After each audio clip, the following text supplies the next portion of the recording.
Checking connection, and I'm live. Here we are, Bearded Babble, Andy Singer here.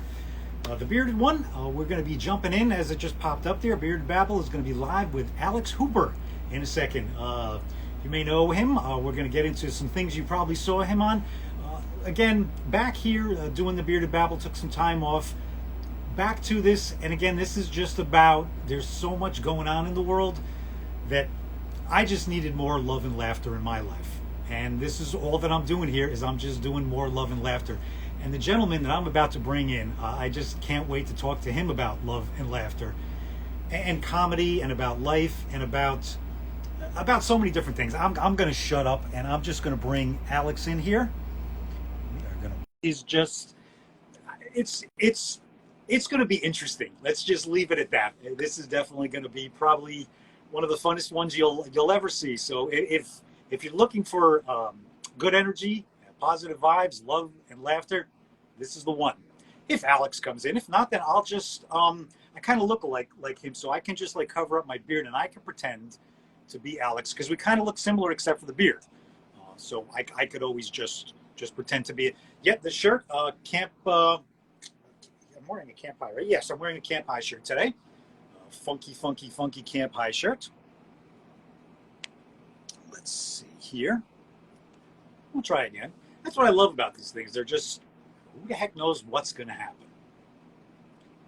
Let's see. You requested. I requested you too. Right, take it down. Outside, everybody's revving their engines. It's getting a little warm outside. Motorcycles. Hooper Hair Puff is unable to join. Do you have something in your settings, maybe, Alex? I'm not sure. I can try again. We'll just keep going here. So, I mean, it's just, again, we're going to figure it out. We're going to get Hooper in here. We will definitely. Coming in hot, Andy. Hello. Sorry that took a second. Listen, that's, like I said, I just do this. There's no corporation, there's no sponsorship. This is just here for the universe. That's all that this is. So there's no rules. I mean, I needed a minute anyway because I had to match my whole aesthetic to your shirt. So I had to quickly change. I was fully naked, ready for this to happen. So, woo! You know, next time we'll just do a naked show. Yeah, I mean, I think that's more than appropriate. I mean, personally, I've become comfortable with my weird, scaly body over the years. And so, hey, you go to a nude beach once and you'll realize those people are gross, and it is happy to join them. Alex, it is an absolute honor to have you here today. You know about, our life. You've connected with our family. I've been fortunate enough. And you know how important laughter is, how much it means to us, me personally, our family. The first time I think my wife and I saw you, I'm positive it was on a roast battle. Yeah, I believe that's right. It was just like the second you came out, it was just like, oh my God, I love this guy. It was like before you even told a joke, before you said anything, again, it was the energy. It was like, wow, this is someone that I want to share something with this guy, because that's what it's about. And I want to talk a bit about that. I want to talk about a lot of things, but something that I think that you and I can both talk a lot about is, I think it's how comedy helps deal with other things in life. I think a lot of people, and especially today, people don't realize sometimes when you make a joke about somebody, when you cut hard on somebody, roast battle, for instance, there's love there. Oh, yeah. True comedy comes from the heart. A lot of people look at that and they're like, oh my God, that's horrific. How could you say it? I mean, that's the thing about Jeff Ross and Roast Battle. He has everybody from every different background, and like he has like Joe Urell on there. Joe is one of my favorite human beings in the world. Joe has CP. Joe gets on there. He makes fun of himself. People make fun of him. But again, it's from a place of love. And that's what true comedy is. And that's what true comedy does. It heals with love. And that's what I believe you're all about. Tell me I'm wrong. No, well, I could tell you you're wrong, but then I would be a liar. And honestly, if one bridge troll lies to his elven master, well, then the whole universe is going to explode with dark magic, and that is not what we need today. So, no, you're right. I mean, roasting, always, people think it's a mean thing, but it does come from a place of love. It's saying, I respect you enough to look at you and see beyond just your physicality and what you may be presenting, and let me go a little bit deeper and find out who you you are. And like Jeff Ross says, we only roast the ones we love. I fully believe that it has to come from a place of respect and honor. And you can tell when it doesn't. Like, I've been privy to roast battles where people didn't like each other, and it's not fun, because then it looks like you're just walking in on like a world star fight or something like that. Like, everyone around may be screaming, but inside we're all going, are these people okay? They just need a hug, man. I love this. I grew up in the DMV. Dude, I'm from Baltimore, man, so I totally love that. Yeah, roasting is part of our culture. I didn't roast when I was a kid, other than the fact that I got made fun of all the time, and it was my defense mechanism. So, yes, bullying and roasting, very, very different. So, good for you to know. Yeah, yeah. It's now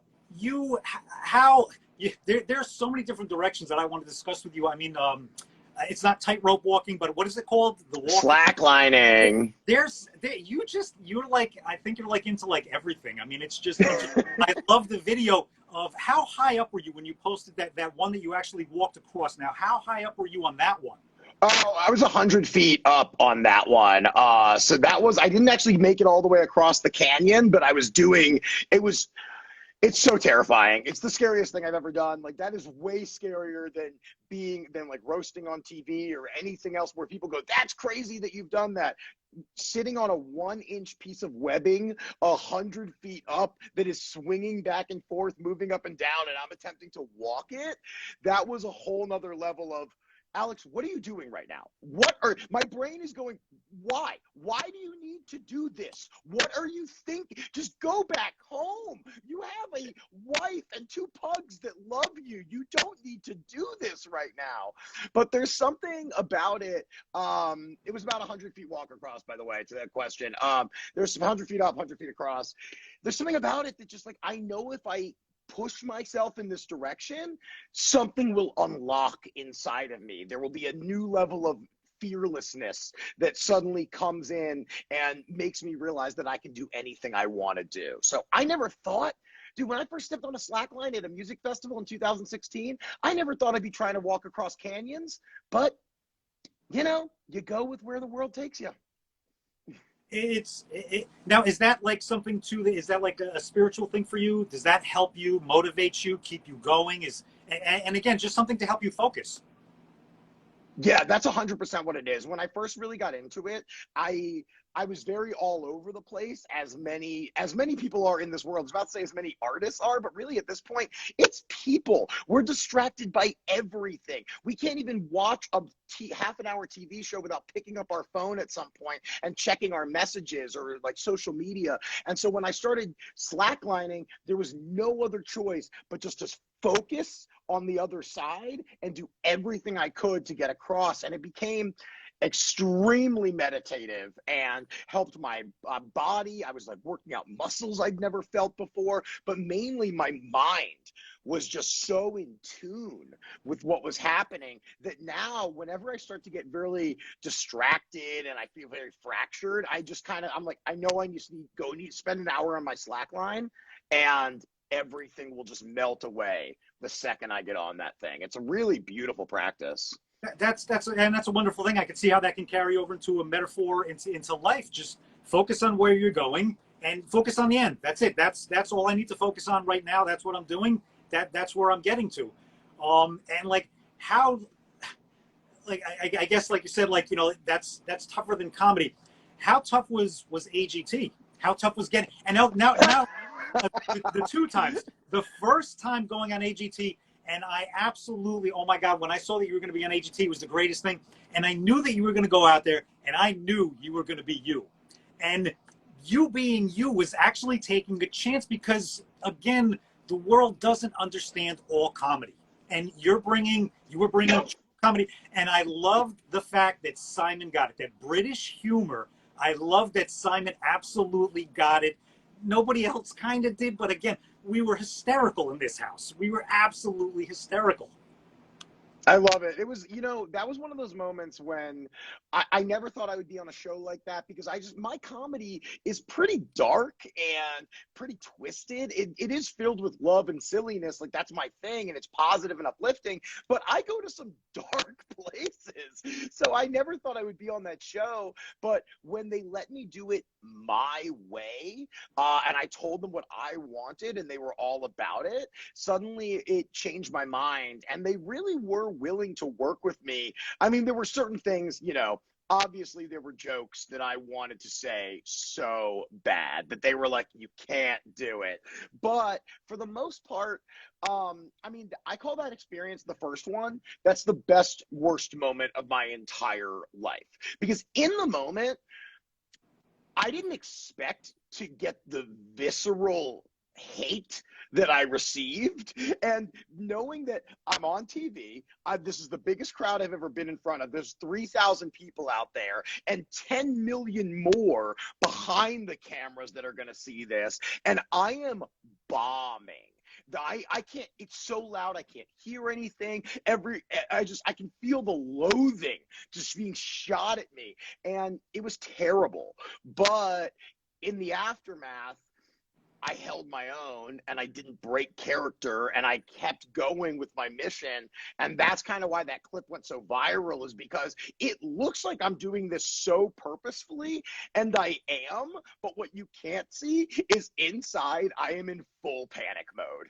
Like, I am a building that is on fire, and people are jumping out of the windows because they have no way down. And they're like, that's it, there's no other way. Like, I'm going to smash myself to smithereens. It was so terrifying. And I walked off stage. I think you've read the story before that I talked about it, but I walked off stage and just broke down, felt like I was going to collapse. They told me I had to go do press, and I just left. I just walked out of the building, got in my car, and drove home, because I was so I was so overwhelmed, I think.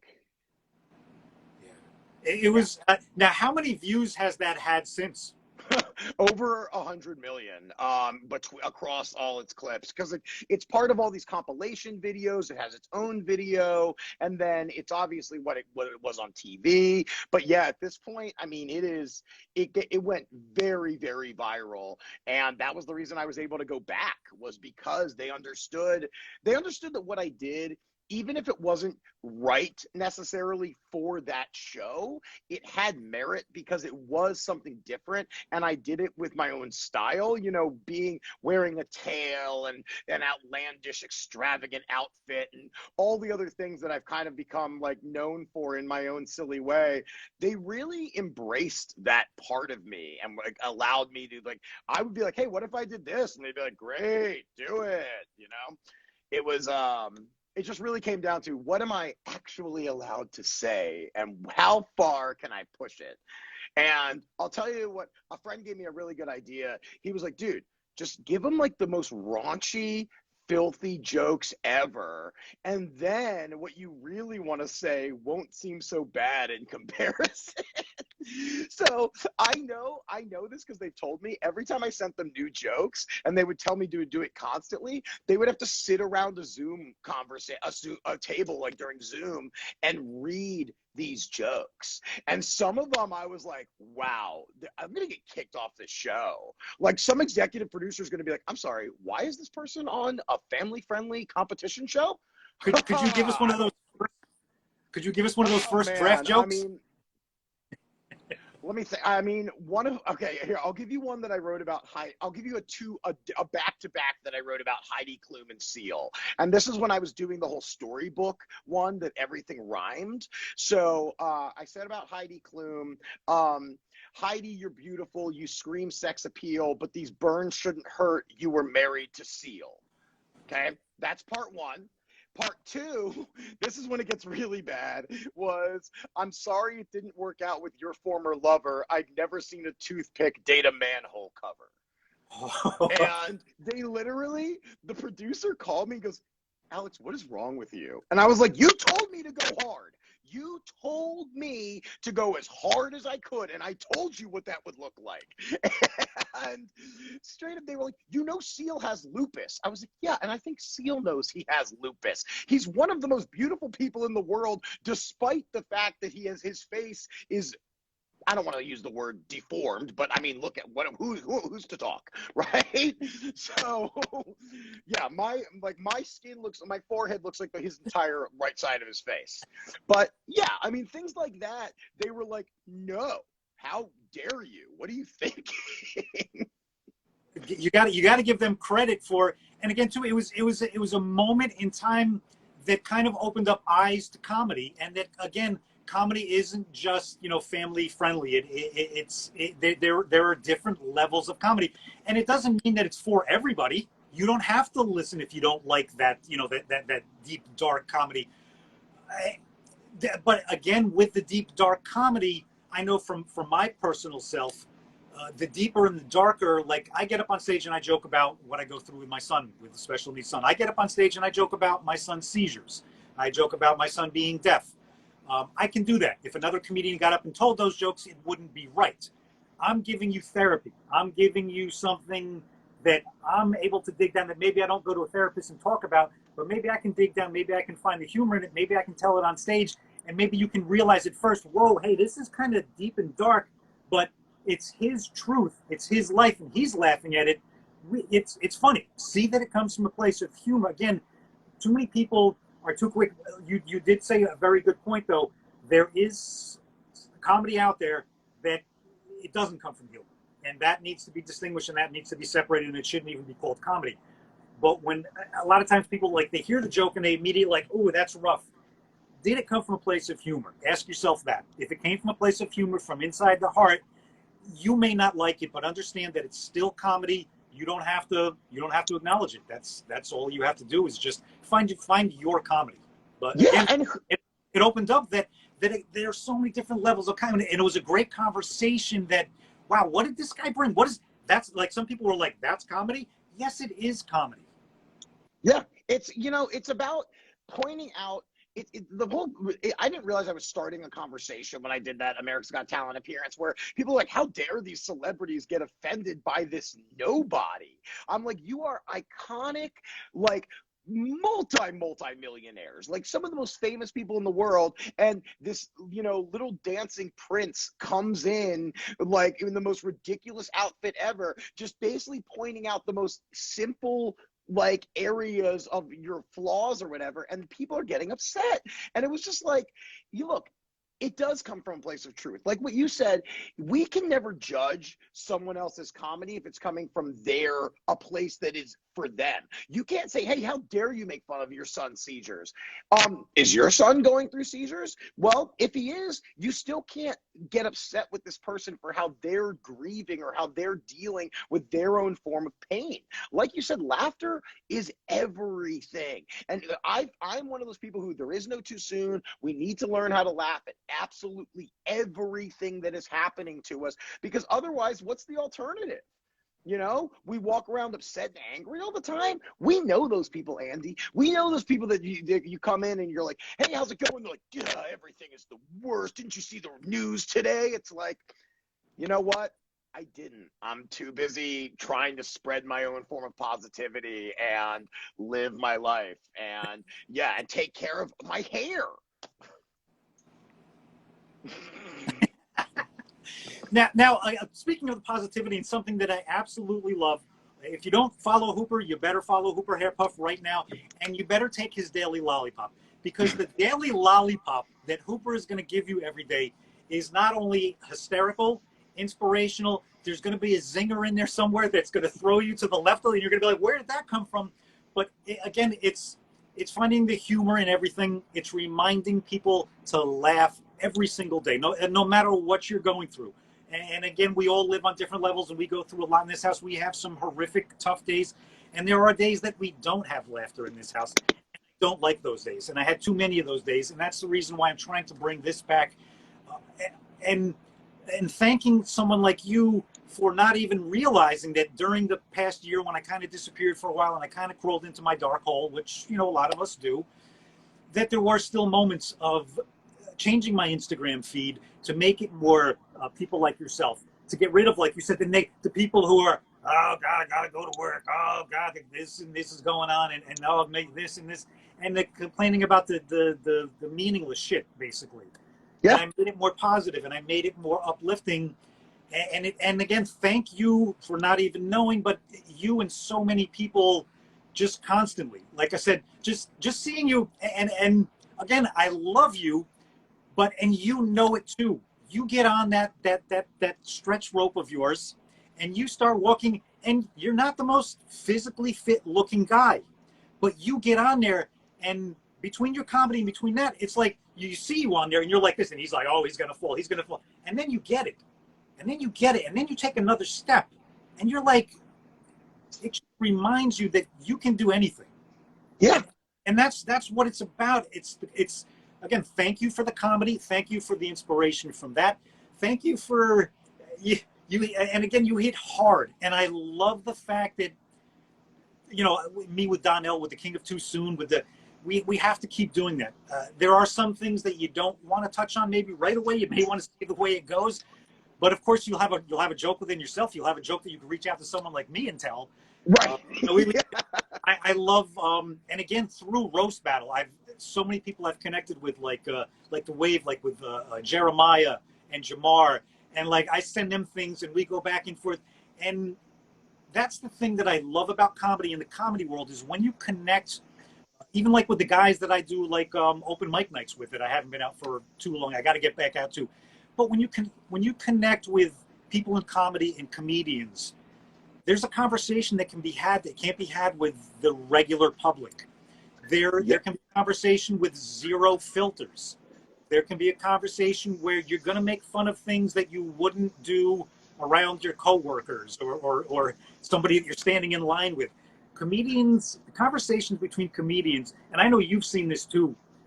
I've been fortunate enough to be behind the velvet rope and be around some of the greats like yourself. And the greatest comedy that I've ever seen is backstage after big concerts. Big comedians stand around and start talking. There is no better show than that. No better show, because it's unfiltered. No one's recording. No one's watching. And they give you their truth. Yeah. It's the best. I mean, just when we can be unfiltered and just hanging out and just trying to make each other laugh. I mean, it's my favorite. And then it carries us into our regular life as well, because we learn, like laughter is so healing, and it's also just so inspiring. When somebody else says something funny, you want to try to one up them. And I want to hit a couple points that you made. When you were talking about like me like falling off the slack line and stuff like that, it's so akin to my comedy and my life, because you have to get into this flow state where you trust yourself. And the whole thing about slacklining, and people always ask, what's interesting in slackline and a tightrope? And a tightrope doesn't move, and that's why you need like a balancing pole, because you need to keep yourself in check. But a slackline moves back and forth and up and down. So the whole idea is that you sink into it and you become one with it. So you're just flowing, and no matter what it does, you're in such a fluid state that you can just move right along with it, and it doesn't throw you off. And if you can get yourself to a place like that on stage, amazing. If you can get yourself to a place like that in life, where you're able to just be in the present moment and take whatever is happening to you and adapt and pivot with it, so you can just keep your movement going, it's everything. Because look, we are not in control of a lot of circumstances that we find ourselves in.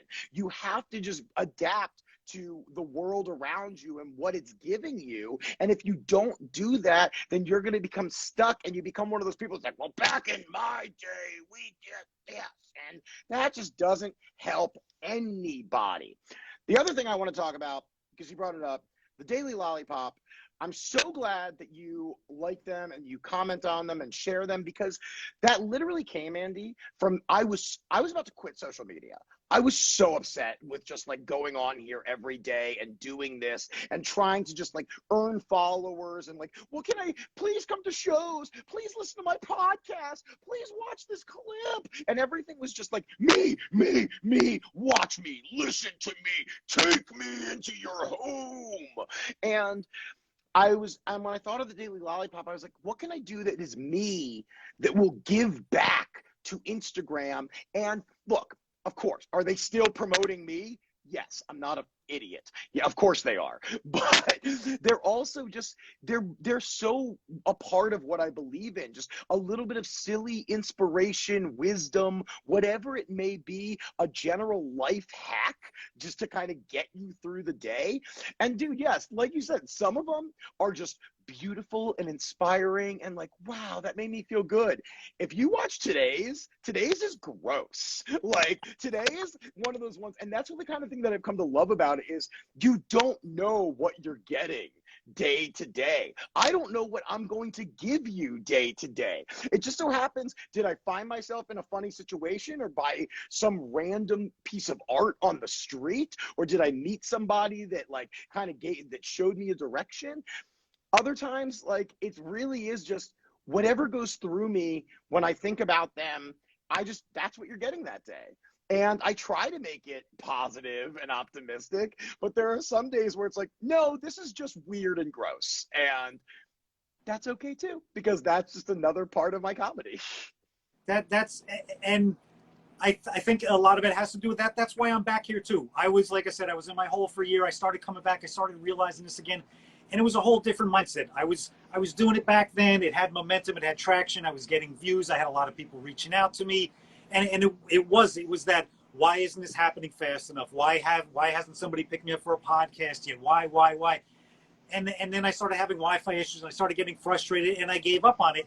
And then it was a similar type thing where it was, no, I need to do something for myself. I need to take my positive energy. I need to get rid of the negative energy. I need to bring my positive energy back, and I need to just share my energy. And I need to find like-minded people who have that energy, that want to share that energy out to the world, and we put it out there. And if there are 8 people watching now, there are 8 people watching now. If one of them is smiling, if one of them is laughing, that's all that I want from this. It's not a promotional thing. It's not. It's, again, this is just something that I need to do for me. This is therapy for me. This is. I'm not driving to a therapist's office and laying on a couch and paying a ridiculous amount of money.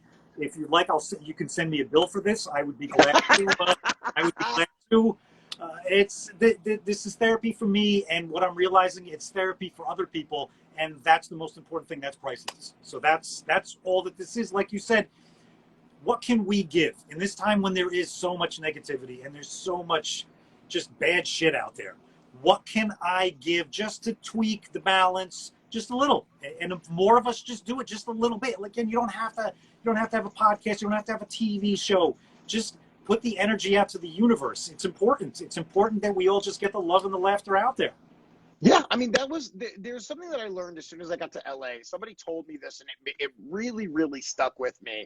And I have used it in the Daily Lollipop, but don't think about what you can take. Think about what you can give, because so many people, especially in the entertainment industry, they're like, oh, I want to be on that person's show. I want to be on that person's podcast. I want this already successful person to just put me on their thing. And it's like, okay, sure, we all want that. But what's really inside of you? What is your message? What is your delivery system? How are you going to get what's inside of you out? And how are you going to do something that people have never seen before? I remember like my first year in LA, I was driving down La Brea, and there's a giant wall that always has different graffiti on it. And I remember one day it just said in huge letters, "Create the things that you wish existed." And I was like, whoa, that spoke to me. And that's when I realized, like, okay, well, no one is going to create a party that's an all-night comedy warehouse party, like with like fire dancers and DJs and comedians and stuff like that. That's in me. No one's going to create a calendar of me and my pugs doing yoga together. Nobody's going to write a self-help book on roasting yourself to happiness. No one's going to do these things. But if I believe in them and they're part of what's inside of me, that it would be a disservice for me to not release that in some way. And I fully believe if you just do things that are true to you, people will eventually find that. And dude, it's a slow growth. I look at I try to not get frustrated by it, but I'm like, wow, 100 million views from my America's Got Talent and 10,000 Instagram followers. And I wish it didn't matter as much as it did, but I've been told by comedy clubs, you don't have the following to be here. And that's a sad thing when you worked so hard to get it. But you can either let that break you or you let it inspire you and say, okay, well then let me keep doing things that are in my heart, that are in my soul, that make me feel good, and let people catch on to it. And I think, like, obviously, like, you know, you finding me and then watching my stuff and going, yeah, I like what this person's about. I like their message. I like their comedy. I just like them as a human being.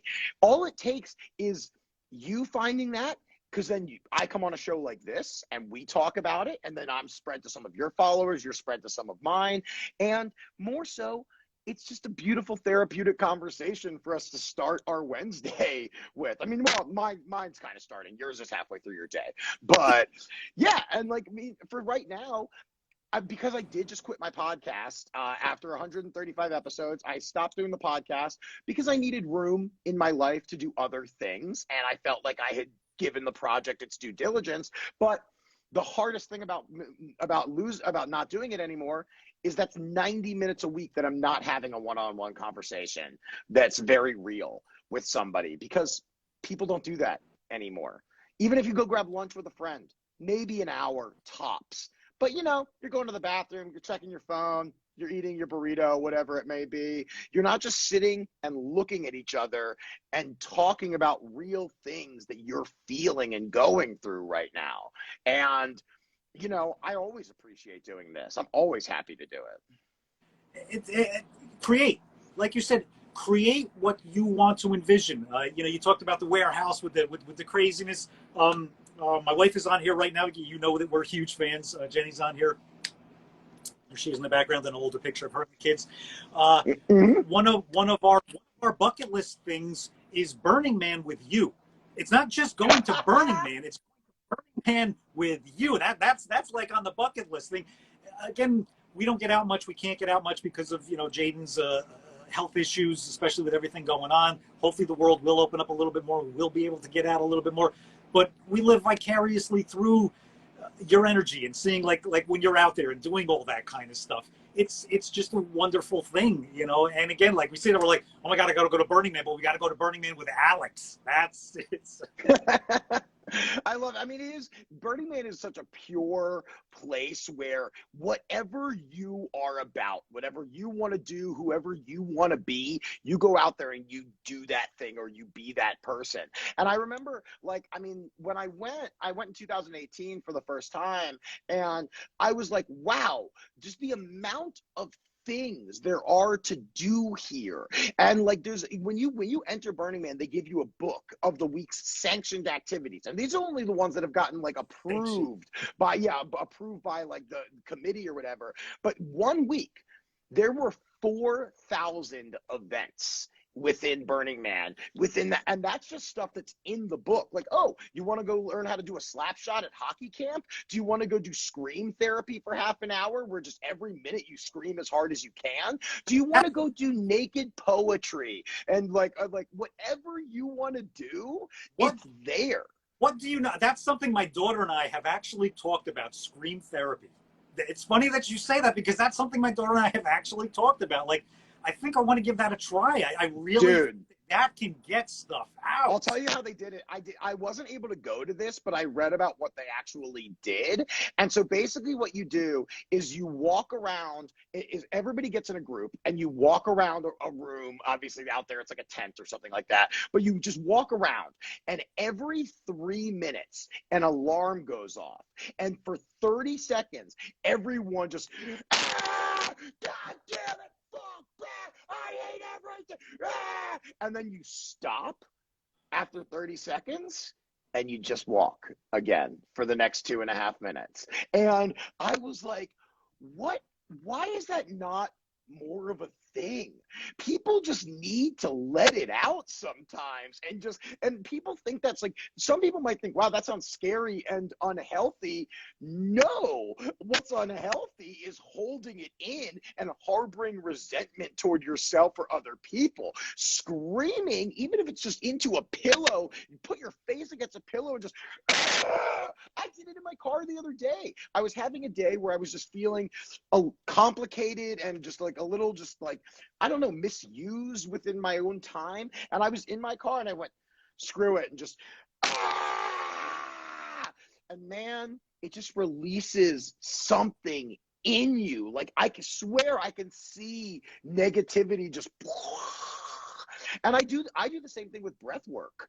Like, just like taking a huge breath, like and just push out, de-stress, get everything out of my body that's holding me back, and just try to purify myself in any way I can. What about, hold on one second, I'm just going to disappear off the screen for 1 second. What about, Yeah.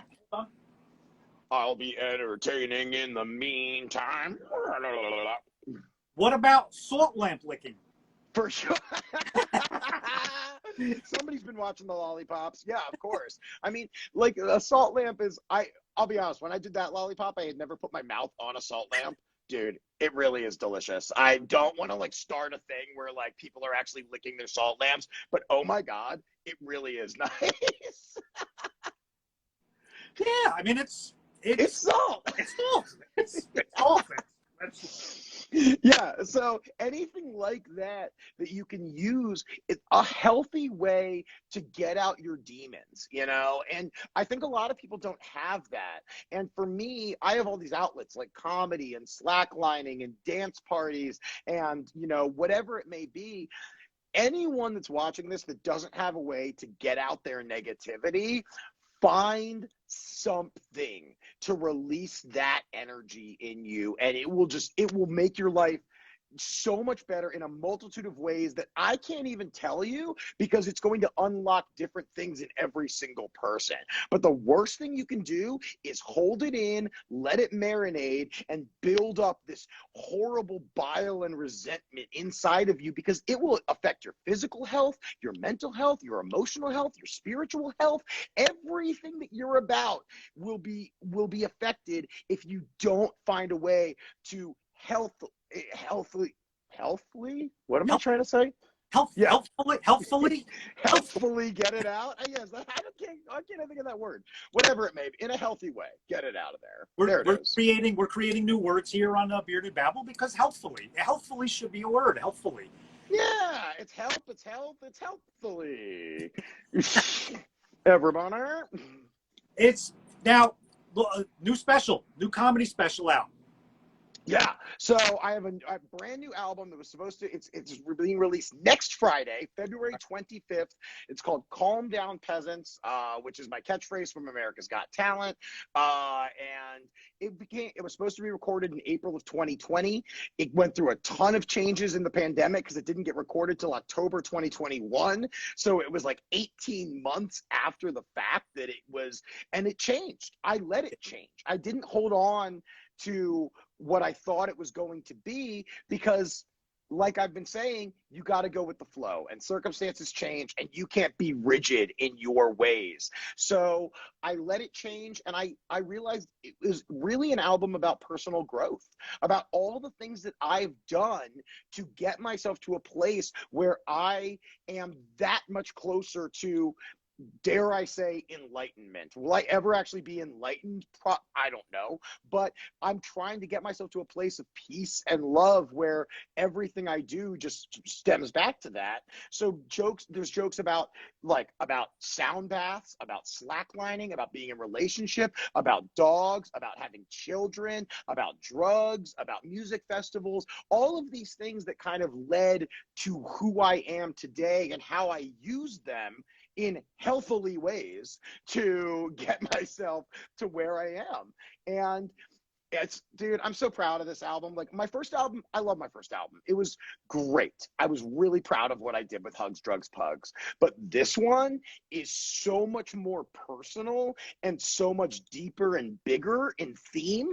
And the bits are so much longer. You can tell my growth as a human and as a comedian is very obvious in this album. How important is it? Like you just said, you're talking about, and again, I'm still in the early learning phases of so many things. Been fortunate enough to have some great teachers around, but how important is it to really give yourself on that stage when you're giving your comedy?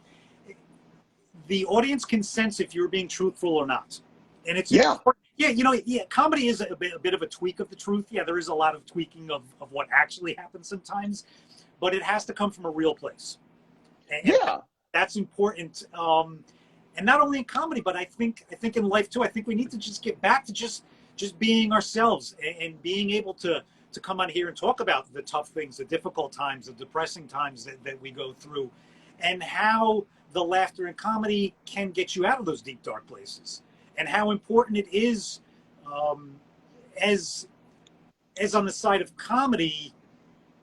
Again, I've talked about this before, but I've learned, especially I just had Marshall Brandon on here, and we were talking about how you begin to learn that comedy isn't always for the audience. Comedy is a lot for the comedian. Yeah, It's it can be important. And like I said, I miss not being able to go out, not being able to do the open mic. Still, with everything with my son, we still have to be extra cautious here. And it was, okay, I can't get out. I'm just going to crawl into my hole until eventually this goes away. And after a year, it was, I can't wait for this to go away. Like you said, what can I do to change? What can I do to give what I want? So how can I do so? And it was just as simple as getting on here, and it wasn't striving for what this could become someday. It was just coming on here, just that smile on your face right now.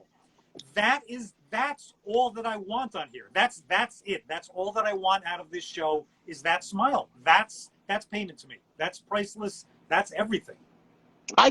Andy, I tell so many comedians this because it takes you a long time to learn this. And so I try to tell people this early on when I see a new comedian who's just kind of doing jokes that aren't, look, not everyone has to talk about themselves on stage. You can just be an observer that just mentions like, oh, traffic lights are strange, Yeah. huh? Whatever. But what I tell people is, that is your time on stage. However much time you're getting, maybe it's 3 minutes, maybe it's 5, maybe it's an hour.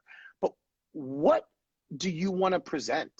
What do you want to tell the audience? What do you want them to learn? How do you want them to feel? What is your goal of going up there? Bigger than just, I want them to laugh. This is your time for you to say, I have something to say. Well, what are you going to say with that time? And I think at first it is just, yeah, I just want people to laugh. I just want people to laugh. But as time goes on, laughter, obviously, it's always the most important thing, but so is like, I have a message up here, and I never want to try to change anyone's mind or push anybody in some direction that they don't want to go. But I do want to offer different routes maybe that they could take on the journey there, or a different way to express themselves, or just a different way of thinking that maybe when you walked in the room, you weren't there before. And it's up to you whether or not you want to take it. But if I'm being authentic, then that's all that matters to me. And that's one of the biggest things when I started dressing the way I do on stage. Like if you look at clips from me from 4 years ago, I'm just wearing a t-shirt and jeans, and yeah, just pretty basic. But then I started wearing the stuff I wear at festivals, like my kimonos mainly and things. And then suddenly I was afraid to do it because I was afraid people wouldn't take me seriously, that nobody would listen to some freakazoid wearing this trippy shit on stage. They'd be like, this guy's whatever. I'm supposed to listen to this? What I found was people actually listen to me more because suddenly they're looking at a person who knows who they are, who is confident within themselves to wear and be whatever they want to be. So even if it's not your style or you would never do it, you're still going to go, I'll give this guy the time of day because clearly he has a perspective. And that's one thing that is so important. What are you doing with your time on stage? What is your message? You know, how do you want people to feel out there? Do you just want them to laugh at you? That's fine. But maybe there's a deeper area you can explore.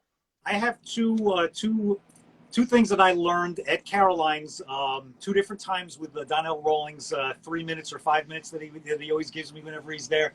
And the one time I think that I went out and I was doing my jokes about my son, I remember I came off the stage and I remember he was just wide-eyed and he looked at me and he was like, they have to love you to be able to laugh at those jokes. And I was like you said, wow, because I'm giving you my truth. I'm not making anything up. This is who I am. And again, I laugh, and this is who I am. So again, learning to be yourself up there. And then there was another time I came off the stage. I was up there for my 5 minutes or whatever, and I was doing my jokes, blah, blah, blah, blah, blah, blah, blah. And I get off the stage, and I'll tell this. Donnell Rawlings assaulted me. He grabbed me by the shirt, pushed me up against the wall, and got in my face and said, what the fuck was that on stage? And I was just like, I got a great response from Caroline's. I was absolutely thrilled. I was like, what are you talking about? And he told me, you know, we spend a lot of time together. He goes, I've been by your house. I've been around you a million times. He goes, you're one of the most animated persons, you know, people that I've ever seen. And he goes, you stood there for 5 minutes like this talking into a mic. He goes, that's not who you are. And it was like, I was kind of like upset with him a little bit. And I was just like, listen, you know, you're learning. And again, when the next time when you go up there and you start being yourself, and I'm not putting on an act, like you said, I was afraid to, you know, I'm just an opening guy. So I should just get up here. I should just do my jokes and I should get off. No, whether I'm up there for 2 minutes or 20 minutes, I should get up there and I should give you my message. Like you just said, I'm going to give you my message. 2 minutes, 20 minutes, 2 hours, whatever it is, I'm going to give you my all. I'm going to give you who I am. Why not?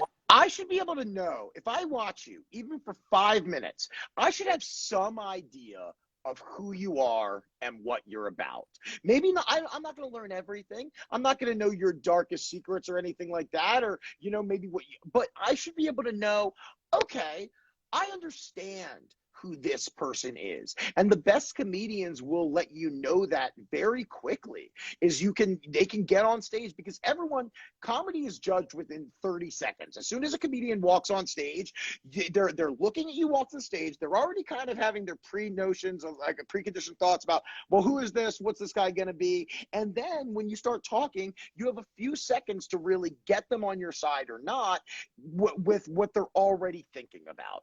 And if you don't let them know immediately, hi, this is who I am, well, then it's easier for them to drift off and think about other things. Maybe you'll get them later in the set, maybe you won't.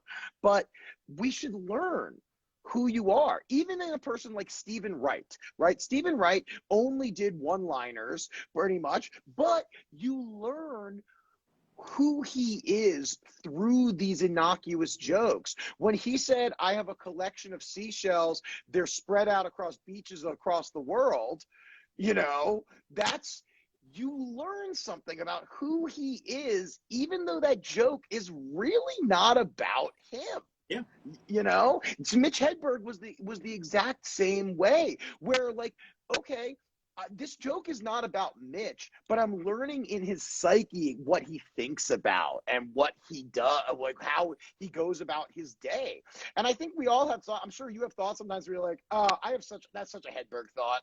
Like, you know, like I had one I said the other day, I actually said this on stage, but I said like, you know, I did it in my mind, it came out all Hedberg. So I'll just do it as a Hedberg voice, even though I would never do that on stage. But I was like, man, any beach can be a nude beach if you run fast enough. You know, that's such a Hedbergian kind of thing where you're like, what? Oh, okay, yeah, sure. Where would his comedy have been? Where would the Greg Giraldos been? Where would the Patrice O'Neil's been today? I mean, it's just we're missing. I mean, there's so much great comedy out there, but we've lost some legends. And I always, like you said, I always wonder, what would they be thinking in this situation? Because you wonder what the greats would be, because you would wait for back. You would, you know, back in the day, you'd be like, okay, you know, it's like I'm still like a Jeselnik thing. Like when things happen, I always like to see what Anthony Jeselnik is going to say. I mean, he's calmed down quite a bit over the past couple of years. I always love to see like, okay, what's this one going to be? It's and laugh at it, no matter how deep, no matter how dark, laugh at it.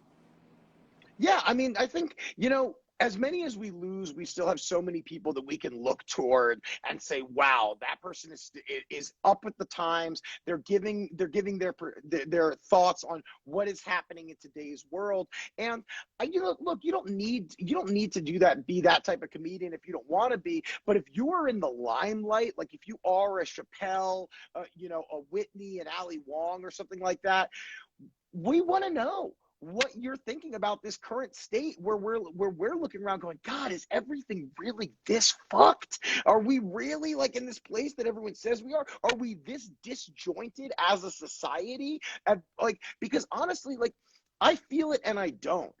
Because I surround myself with people that I want to be around, who inspire me, who make me feel loved. So I'm so far away and removed from all of this hatred and negativity. And sometimes I have to open my phone and go, oh, everybody's fighting again. I'm going back to the slack line, dude. I can't deal with this. And like, I don't know. I'm not a comedian who always needs to give my take. I don't always need to go, okay, here's what I think about Chappelle's new special. Like, I don't, because honestly, enough people are doing that I want you, if you come to me, be like, let me just give you a break. Here's your daily lollipop. It's about putting extra sauce on your spaghetti, whatever it may be. Like, you know?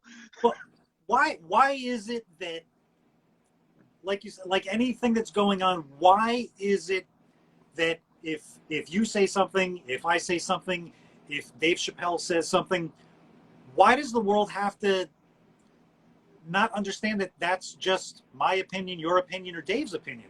That's what kills me. Why do we have to take it to heart, and why do we have to change it, or why do I have to have the final word and say, okay, it's not what Dave said, it's what I said? Why do we have to have that? Why can't we just understand that we're all different? We're all going to have a different opinion, and can we respect it? Unfortunately, in today's day and age, there's so much misinformation that comes out, and by the time the truth comes out, people already have in their head a picture that they've already painted. And it's, oh, this person is this because I read, well, didn't you hear like a week later they came out with this truth? Well, but it's the picture's already painted in that person's head of that person. And I'm seeing a lot of that. I'm seeing a lot of that with people posting up some stuff that they were so far on like one side, like driving for something, and then something pissed them off, and they basically became what they were fighting against. It's like now they're angry and now they're pro-bullying, and let's go after this one. Wait a second. That's what you were. I watched you fight against that for years, and now you actually just posted up something actually promoting bullying for people that you don't like because of some headlines. Right. And it's difficult, and you want to get in that conversation, but you don't want to get in that conversation because you know it's just going to be, they're going to have the final say. And it's, I want to respect you. I want you to respect me. I just want to have a conversation. Why can't we just do that? Well, because we live in a bite-sized society, right? And so they take one little segment of a conversation, one little clip, and then they make that a universal truth when that is not it at all. Anything can be taken out of context to make me sound terrible. You know, it's just like, and it's, you know, I could say like, God, I love when Nazis get torn down. But somebody could cut that clip and all they heard was, I love Nazis. And people are going to be like, what? What happened to Alex there? But my whole thing about is like, it's not art. If you don't want to listen to a comedian, a musician, whatever it is anymore because you don't like the direction they're going, okay, then you don't have to. There's millions of other things that you can put your attention toward. And that's why I think, look, however someone like Dave Chappelle wants to grow as an artist, whatever he wants to do with his time, that's his time to do it. And it's up to us whether or not we pay attention. My first album, I have jokes there. I'm never going to get married. I'm never having kids. Well, guess who's engaged and is getting married in less than 2 months? Guess who's already talking about having a family? And I talk about it on this new album, and it's because, and people are like, dude, didn't you used to say you didn't? I'm like, yeah, are you gonna hold me to that? Like, I was in my early 30s. I was partying nonstop. Let me grow as a person and realize that there is more to life than just what I thought at that current time. There's a quote, Andy, changed my life in so many ways. Alan Watts, great philosopher, said, you have no obligation to be the person you were 5 minutes ago. And that, boom, dude, I was like, oh my gosh, I'm holding on to so many things that I don't even feel anymore. I'm looking at my 16-year-old angry, bitter self and going, why am I still thinking that that's my truth? It's not. I'm past it. I've done the work. I've grown so far beyond that if I would be doing myself such a disservice if I said, nope, that's the way it is. I said it when I was 18, so that's the truth. Say that one more time. Say that line again. You have no obligation to be the person you were 5 minutes ago. And that's huge. Again, if people would just listen to that, for themselves and for what we see in unfortunately being forced down our throat every 5 minutes. We're seeing clips, we're seeing things of old things. I'm not going to name anybody or get into anything personal because there's a million different things of a million different people pulling up old clips. As soon as it's funny, the thing that I really love about what's going on now, as soon as something gets pulled up on somebody attacks them, and then the attacker, people start pulling up clips on them. and then whoever just attacked, it becomes this circle of like, can't we all just realize that we were all idiots? We all have skeletons in our closet. Have we grown? You look at that person 5 years ago, like 5 minutes ago, but look at them 5 years ago. Have they changed? Have they grown? And you can see some people have, some people haven't. And that's man. what you have to decide. Has that person grown, or if they haven't grown, then fine, you don't have to respect them or work with them or listen to anything that they're doing. But if they have grown, maybe you can give them a chance again. Maybe you can open up and say, hey, they've changed. And again, take that as a positive thing. Maybe you hated them for something that they did years ago. Maybe you couldn't stand them. What, they've changed? They've denounced what they've done? Well, you know what? Maybe I want to see what this person's about now. And you may find that you actually may connect with that person because they changed. They grew. They didn't stay. The worst thing you can do is stay that angry, bitter. You know, we've all gone through those phases where you're just angry and you just want to hate. It's easy to hate. It's easy to hate the world. It's easy to crawl into a hole. It's easy to look at this and look at that and just be bitter about it. How about you get up in the morning and how about you look outside? How about you get some sunshine on your face? I always used to do these battles, and I love the fact that you were so excited that you were doing this during the day, because I used to always do them at night, and it was in a dark room, and I had to get the lighting right. Now I sit in front of 2 open windows. I get natural sunlight in. It just, everything about just doing this just makes me feel good. And again, that's all that it's for. And the look on your face, that's all it's for. That's it. Just, can't we just do more of this? Can't we just have an honest, healthy conversation? And the conversation can go dark. The conversation can come up. It's an honest conversation, and that's what we have to have more of. Dude, I'll give you a perfect example of growing past who you were. When I did America's Got Talent in 2020, the night before my quarterfinal performance, which is being taped live, I'm in a good place, but I haven't performed live in months because of the pandemic. I haven't tested these jokes. I don't have an audience. There were all these things working against me. And I get a call from the social media team, and they're like, hey, we need to talk about your Twitter. And I was like, what about it? And they were like, so we went through your entire timeline and we flagged any tweets that we thought might be inappropriate. And I was like, uh-oh. How many? Yikes. Oh, so many. The conversation took 45 minutes, and because here's what they told me. They said, we need to read you every one of these and give you a chance to explain yourself or defend yourself. And I was like, dude, look, if you're talking like Alex Twitter 2009 to 2013, like just erase. Whatever it was, I was trying to be offensive. I was throwing shit at a wall. I was just doing what I could to be my voice heard in the ethosphere. And then they had this person, this 23-year-old girl, sit there and read me the most offensive things I have ever said in my life. And every one, I was like, delete it. And some of them I was like, all right, that's just a good joke, and you're taking it way, out of context or whatever, or you're just taking it too seriously. But there was a lot of stuff that I was like, yeah, if somebody read this today and go, well, I guess that's who Alex Hooper is. Well, honestly, I can't help you at a certain point. That's what I tell people that take me, anyone who takes me seriously, when I release, this happens sometimes to the Daily Lollipop, is people see him and go, hey, dude, that is not okay that you said that or you feel that way. Whatever it may, if you take me seriously on the internet, I can't help you anymore. Something within you is broken or needs to change. You need to turn your receiver to a different station, whatever it may be, because if I offend you in real life, okay, granted, I do that sometimes. But on the internet, dude, like, come on, you're in my world. If you're on my page, you're in my world. And if you get offended, sorry.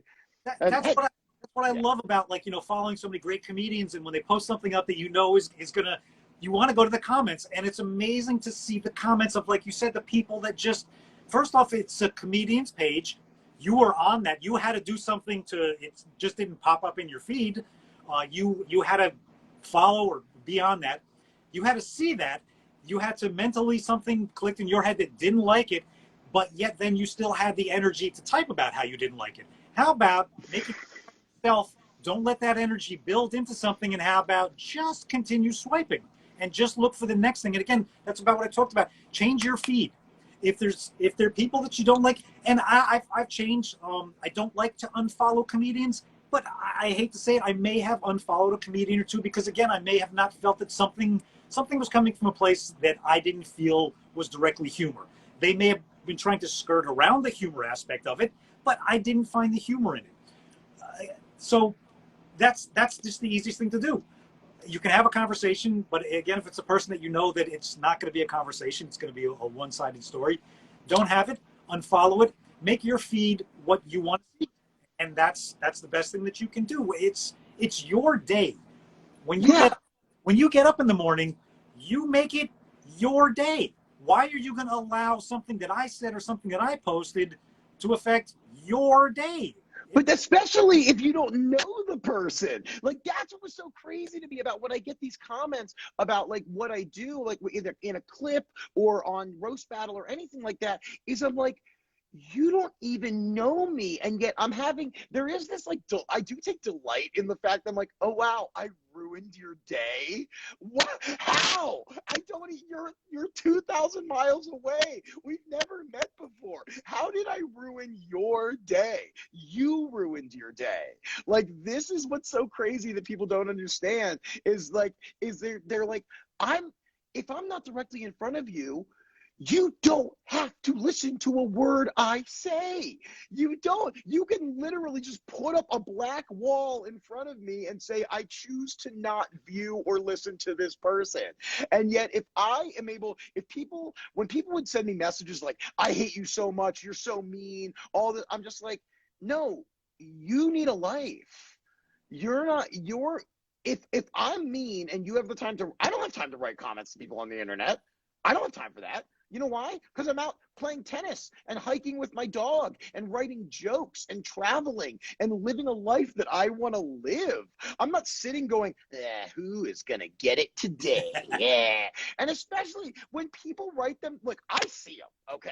I admit, if you write me something on the internet, you better believe I'm going to see it and I'm going to take it in and I'm going to respond to it because I have the time to do it. But when I see these people writing to these huge comedians that are just like, how dare you do this? I'm like, dude, remember when people used to tweet at Trump?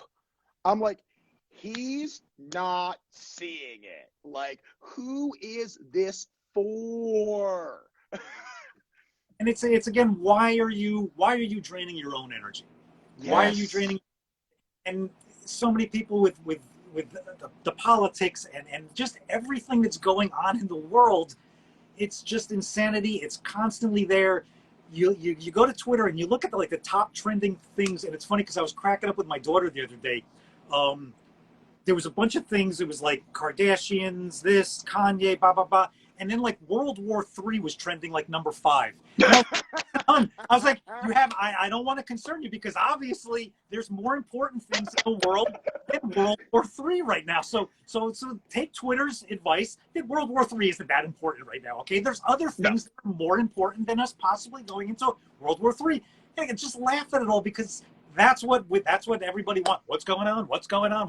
Forget about we're going to possibly go to World War III. No, what's going on in so-and-so's life? That's what I need to know. This is what we've done to ourselves, though, is that we have made celebrity and all these other things so important, and we put them on this echelon that nobody can reach. And so people, and the problem is in a world like this, so many kids grow up and all they want is to be famous. All they want is to be seen, but they don't even know why they want to be famous. And it's such a sad thing.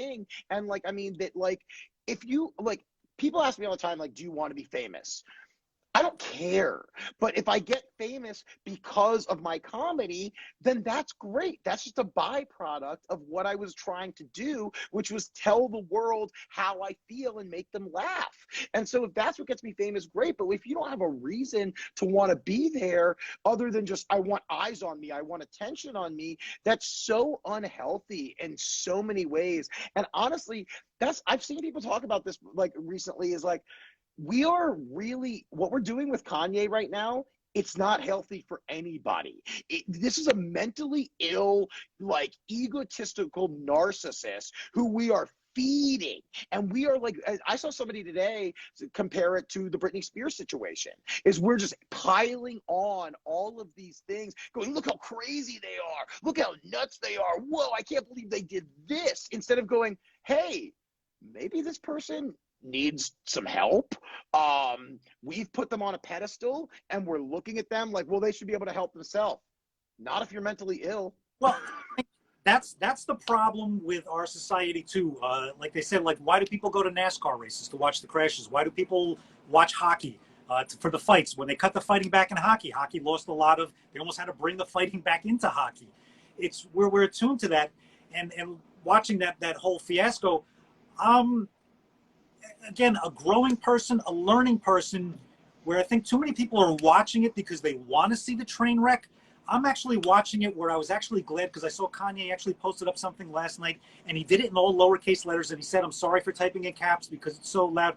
And it almost seemed like you said, somebody sat him down and said, "Look at what you're doing here. Is this really right?" So the post that he had last night actually made me go, and I'm sure a lot of people are like, okay, I'm rooting for him now. I'm rooting for him to get the help that he needs. I don't know about his marriage. I don't know about that. I know Peter, whatever. That's a whole different thing. I'm rooting for him to get the help that he needs so he can get through whatever's going to come next, because that's what we need to do. We don't need to, and I'm a part of it with the memes. I make a lot of fun of a lot of things like this too, but I'm to the point now where, okay, it's to the point where this is getting dangerous. This is a little bit different. This is a little bit more than some jokes. There are jokes everywhere. You can find jokes in it, but this is to the point where hopefully he can get the help that he needs, and hopefully the world can see that. The world can take that story. That's the story that I'm hoping for, is that, hey, he's going through some issues. I'm going through some issues. Either I can just, fuck it, and I'm just going to get through it, or I can get the help that I need and I can work through it healthfully, and hopefully the world can see a healthfully resolve to this. Yeah, I mean, I think the biggest thing is people need distractions, and those are easy distractions to take you away from your own life. It's, hey, I don't need to think about the fact that maybe I'm unhappy with my job, or that I don't spend enough time with my kids, or whatever it may be. So this is what I'm choosing to get lost in, to have a stance on. Where if you just take all of that shit out of your life, because it's external and it doesn't affect you in any way, you're allowing it to incept into your mind and body, and it's not doing anything for you, and those are the moments when I feel myself getting caught in anything like that. Those are the moments when it's like, dude, drive to the beach, go jump in the ocean, go read a book, go write in a journal, go do anything to get you away from this world. Speaking of, show me that book again, the Roast Yourself book. Where can I find that?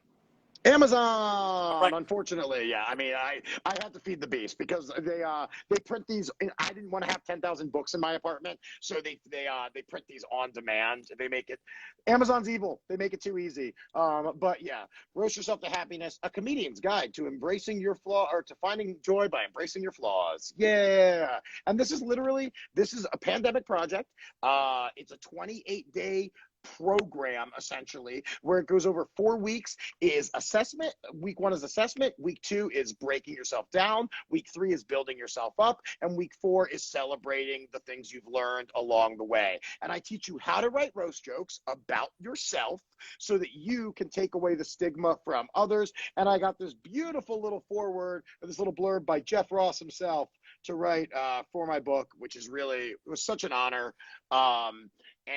It's just a method that I believe in, is just, hey, no one judges us harder than ourselves. So if we take that judgment and we just own it, if I own the scab under my eyes, the wrinkles in my forehead, the flakes that are coming off my skin because of my eczema, whatever it is, if I say this is me and no one can make me feel a certain way that I don't want to feel, boom, all the power is there. And to your question, if you buy one, can you get a signature? If you see me in person again, yes. I remember I met you in Tampa, dude, at one of my shows. If I see you in person, totally. Otherwise, I don't have a way, because I'm not the one mailing them out. But yeah, it's just something. It's such a weird thing that I like. Literally getting roasted made me okay with myself, and I never thought that would be a thing that would happen. But you know what? You don't know where your superpowers are going to come from. And for me, being made fun of in a time in my life when I could actually own it and be okay with myself and defend myself, it just changed my entire perspective toward it. And that's why I am this, this hippy dippy loving little elf lord that you see before you, whatever you want to call me. So, yeah. So that book really isn't just for anybody who wants to get into comedy or comedy. That book is for anybody who wants to learn to, and that's the importance. Laugh at yourself. Laugh at yourself, and then you can learn to laugh at the world, but learn to laugh at yourself first. And Yeah. realize that you can laugh at anything. And when I say anything, I know it's tough. I know a lot of people, well, what about this situation? What about that situation? Listen, I can say that I have jokes for pretty much everything. Would I say them in public? No, I would say them to a friend. I would say them behind. And again, comedians, there are no filters. People don't understand that true comedy, it's the most beautiful thing you've ever seen when a bunch of comedians get together and they just unleash. Just the doors open. Again, it comes from a place of love, the harder. Thank you to Jeff Ross for creating the whole roast battle scene. That's just a wonderful thing. I can't wait to see more of that. It's just a great thing. I've been, again, fortunate enough to go back and forth with Jeff on a couple of things. He did a wonderful birthday video for my wife a couple of years ago. It's just that love. It's also a tough time now too with like the loss of like Bob Saget. I mean that was a tough loss because he brought another aspect of comedy to it. There's so many different levels of it, so many different layers to comedy, so many different ways that people bring it. But again, when you do it with a smile, when you do it with love, I mean, like when Bob passed, the comedy world just hurt. It just hurt the comedy world because everybody knew what a beautiful, not just how funny he was, but how beautiful he was. But see, that's why I'm not worried about, like someone like Bob Saget and like Louis Anderson too, and all these things. I'm never worried about like people like, oh, you're gonna get canceled for saying that. No, I'm not, because the people that actually stand up for me, my actual friends, fans, all whatever however you want to view them, they know I'm not a piece of shit. They know that if I'm saying something, it's just for the matter of I thought it was funny and I'm trying to make you laugh. Maybe it's offensive. Maybe it's crossing a line that you drew for yourself. But no one's ever going to say, I'm never going to make some joke and they're going to go, we knew it all along. Yup, Alex is a terrible person. All the evidence was there. I'm not worried about it, which is why I get away with saying things that maybe I shouldn't be saying, because everyone knows they're not coming from a place of malevolence. There's no malice. It's just, well, I think this is funny, and I know I'm being edgy right now, or I know that maybe I shouldn't be saying this, but it just comes back to who you are as a person. And I have no problem saying this here. I love who you are as a person. I love who you are as a comedian. I love who you are as an inspiration. The whole slack line, just focus, look, and focus. It's going to be wobbly. I'll tell you, like I said, I watch you when you're on that thing, and I'm there with you. Believe me, when I tell you, when I see you go, I'm just like, we got this. I feel that vicariously through so many people out there doing so many wonderful things. I can't thank you enough for that. It's just focus. It's going to be crazy. It's going to be wobbly. And if you fall off, you're going to get right back on and you're going to try it again. And that's what it's all about. And it's going to make you stronger. Every time you fall off, you're going to get a little bit stronger once you get back up there. And yes, Nickhoff, my slack line is made from stem cells that actually come from aborted babies. I stand outside of a dumpster every single day, and I just try to make my slack line that much longer. And let me tell you, it takes a lot of cells to even create 1 extra inch of a slack line. How do you get like the slipperiness off of it? Because I'm sure there's got to be like some, it's got to be slippery. Oh, you embrace, you lean in. Like I was saying with going with the flow and all that, being wet floor. You know what I mean? You can either walk across it trepidatiously or you can skate right across that wet floor all the way to the elevators. Skating with Hooper. Another one of my random skills that nobody knows about until you actually hang out with me. Like I said, the wife and I, that's on the bucket list, Burning Man with Hooper, which maybe we can have our families. It'll be a family thing. Yeah. One of these days, I mean, people that take kids to Burning Man, I'm like, you are a braver person than I am. I would see, like, it's crazy. Every once in a while, you'll just see 2 10-year-olds riding bikes, like, around without anyone else. And you're like, what are you what is your life? What do you tell people when you go back to school, to 5th grade? Next week, you're going back to 5th grade. They're like, I went to a lake this summer, and I went to Paris, and you're just like, I saw the universal truth in everything. People are going to be like, okay, Ryan, you go back over there. But yeah, super, super fun stuff, man. This has been people have said it a bunch of times. This has been a really great conversation, and I agree. I needed this today.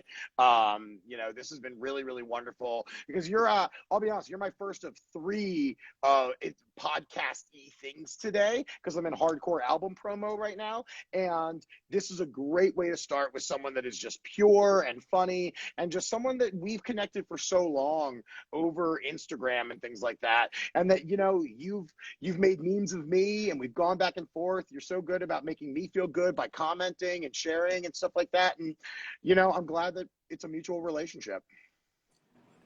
Again, this is all that I want to do. I don't care where it goes. I don't care how many people see it. This, again, will bring an energy into our home that I'm grateful for. I see the smile on your face. Like I said, we got some good comments here.